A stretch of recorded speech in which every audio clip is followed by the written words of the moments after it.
Auditor கூட்டு போகிறது வந்து நம்ம யாரும் ஏன் முடிவு செய்ய முடியாது. போனது அவங்க அப்பா வீட்டு காசா, மக்களோட வரி பண காசு தானே, முதலமைச்சர் தானே போடுறாரு. மு.க.ஸ்டாலின் தனிநபராக போகிறாரு, யார் அப்போ வீட்டு காசு? அப்போ அவரோட பர்சனல் ஆடிட்டர் கூட்டு போவாரா?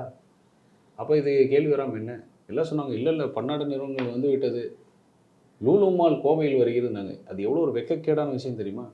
லூலு மால் அரசாங்க நிலத்தை ஒதுக்கி அதில் அவங்க கட்டடம் கட்டி வரல.